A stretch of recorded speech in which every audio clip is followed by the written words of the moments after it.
Salut l'équipe! Je vous fais cette vidéo parce qu'il m'a été demandé le fonctionnement de la page série de DataFoot. Certaines personnes font des erreurs, donc je vais vous expliquer comment fonctionne cette page et comment elle est pensée. Alors tout d'abord, pour y accéder, vous cliquez sur le bouton DataFoot et la page série est celle-là. Si ce genre de vidéo vous plaît ou vous a aidé, n'hésitez pas à mettre un pouce bleu et à vous abonner à la chaîne et je continuerai moi dans tous les cas à faire des vidéos pour vous expliquer comment fonctionne le site DataFoot. Donc on va cliquer sur la page série. Nous allons arriver directement sur le nombre de buts. Mais si vous voulez parier sur des séries autres que le nombre de buts, il suffit de cliquer sur filtrer pour avoir à la mi-temps les 1x2, les nombres de buts, les scores exacts, les minutes de but par intervalle de 0 à 10 minutes ou 0 à 15 minutes, les pénaltys et les cartons, et les buts. Maintenant, voyons comment est pensée cette page. Nous remarquons qu'il y a des chiffres qui sont de plus en plus hauts tout en haut des cartes, et que c'est trié de manière décroissante. Pourquoi? Ça veut dire que plus une série monte haut parmi tous les matchs recensés sur DataFoot, là on en a actuellement 542 qui vont être joués dans les jours à venir, le maximum de matchs sans qu'il y ait plus de 0,5 buts est de 2. Alors certes, le plus de 0,5 buts est extrêmement fréquent. Par contre, si on passe à un but supplémentaire, le plus de 1,5 but, on a 5 matchs consécutifs pour ces trois championnats-là. Et ça, ce calcul est fait pour tous les événements qui sont pariables chez les bookmakers Argel et hors Argel.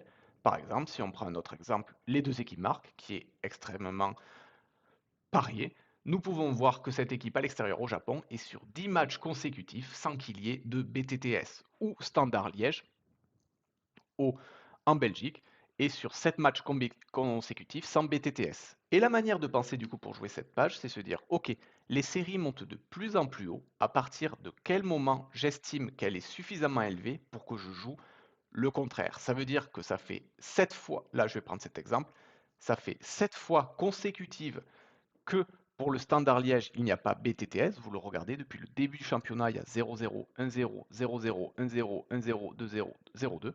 Je vais me dire, tiens, est-ce que l'équipe en face ne pourrait pas marquer un but et le Standard Liège également, et donc euh, mettre fin à cette série? Une chose qui a été également remarquée, c'est qu'on voit plus de BTTS. Pourquoi? Parce que l'équipe à domicile a tendance à plus marquer à domicile, c'est un fait. Regardez, il y a 45%, entre 40 et 45% en général dans tous les championnats de victoire à domicile et plus de buts à domicile. Donc le Standard Liège a plus de possibilités de marquer et l'équipe qui est avantagée, qui met à l'extérieur, également a des chances de planter un but. Donc par exemple, donc voilà le principe général des séries.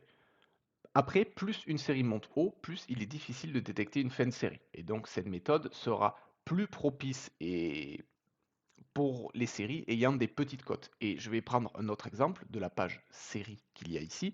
Et je vais regarder les séries consécutives de matchs sans victoire ou défaite. Ça veut dire que ces équipes-là sont sur des matchs nuls consécutifs. Et qu'est-ce qu'on peut voir? Donc, on peut remarquer que le maximum de matchs nuls consécutifs sur les 512 matchs, même pas 542 chez DataFoot, on est à 5. On peut le regarder sur le détail du match. Ben d'ailleurs, voilà, Tirana a fait que des matchs nuls depuis son lancement de championnat. Alors, ça ne nous aide pas dans les championnats qui ont également un petit nombre de buts. Alors celui-là, non, c'est pas un bon exemple, elle a un gros nombre de buts, mais par exemple, si je prends ce match en Argentine, on a 2,06 buts, et il est connu que moins on a de buts, plus le 1-1, 0-0 deviennent des scores qui sont très souvent atteints, et donc des matchs nuls. Donc c'est pas forcément le mieux. Par contre, si on va regarder du côté de nos amis allemands, on a le SC Paderborn contre Hanovre qui est sur 3 matchs nuls consécutifs.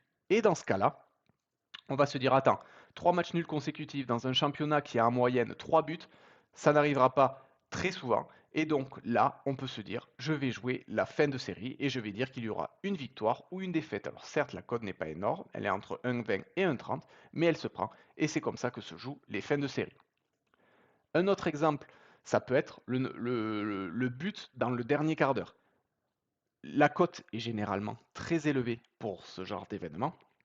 Et si on regarde bien, la majorité des séries s'arrêtent entre 7, 6. Bon, alors bien sûr, il y en a qui montent beaucoup plus haut, mais ce sont des cas extrêmement rares. Et on retrouve encore ici l'Argentine qui a un très petit nombre de buts par match. Je ne sais pas pourquoi, mais on n'a que 2,06 buts. On peut se dire, si la cote est à 3 entre 76, pour un but entre la 76e et la 90e, que jouer toutes ces équipes serait par exemple rentable, parce on se dit elles ne monteront pas à un palier 8, 9, 10. Il faut faire attention également à ce nombre de paliers, parce que j'ai des utilisateurs qui se disent, ok, je vais mettre 1% de ma BK sur la fin de série. Si elle passe pas, je vais mettre 2. Si elle passe pas, je vais mettre 4. Et ça, c'est un très gros danger sur les fins de série parce que ça m'est déjà arrivé personnellement. J'en ai fait les frais. J'étais monté de 100 euros en faisant cette méthode-là à 300 euros et un jour à 300 euros, j'ai joué 1% de ma BK, 2%, 4%, 8%, 16% pour à chaque fois essayer de rattraper mes pertes. C'était des cotes aux alentours de 2, c'était pour le 2 ou 3 buts, pour au final all-in à la fin et perdre tout mon capital. Donc faites extrêmement attention à tout ce qui va être martingale sur ce genre de stratégie. Voilà, je pense avoir fait le tour. Moi, les séries qui me plaisent vraiment particulièrement sont pour les tickets à compléter. Donc pour les longs tickets, c'est de jouer le plus de 0,5 buts sur, euh, pardon, c'est ici, sur les équipes qui sont sur une série de 2. Donc par exemple, vous pouvez être sûr que la Juventus, je vais aller la prendre en live à 1,10 pour me faire un long ticket et débloquer les bonus Winamax. Ensuite, ce qui me plaît dans les séries, c'est le 2 ou 3 buts, mais attention, ça ne fonctionne pas pour tous les championnats, mais jouer les championnats qui sont entre 5 et 6 matchs consécutifs sans qu'il y ait 2 ou 3 buts exactement, le jouer, c'est une bonne méthode. Et enfin, la dernière série que je vous ai montrée, qui était le but dans le dernier quart d'heure, également, celle-là, elle me plaît énormément. Et je pense même que pour illustrer mes propos, je vais jouer toutes ces équipes de manière unitaire dans un combiné pardon, en simple pour vous montrer que cette stratégie fonctionne et que les codes sont intéressantes. Voilà, j'espère avoir fait le tour, que vous comprenez mieux le fonctionnement de la page série et surtout les dangers. Ne jouez, voilà, plus une série monte haut de manière générale, moins elle a de chances de se terminer et donc il est plus compliqué de jouer. Plus une série monte bas et là, plus la fin arrive vite, mais plus la cote est petite, mais plus vous sécurisez. Voilà, le but est d'arriver à trouver donc les séries qui montent moyennement haut avec des cotes suffisamment élevées comme ce but par exemple dans le dernier quart d'heure. Voilà l'équipe, n'hésitez pas à poster vos questions en commentaire, cette vidéo est quand même assez complexe à faire, en plus je fais que du one shot pour ne pas m'embêter avec le montage. N'hésitez pas à me faire des retours, je vous souhaite une bonne après-midi, à plus l'équipe.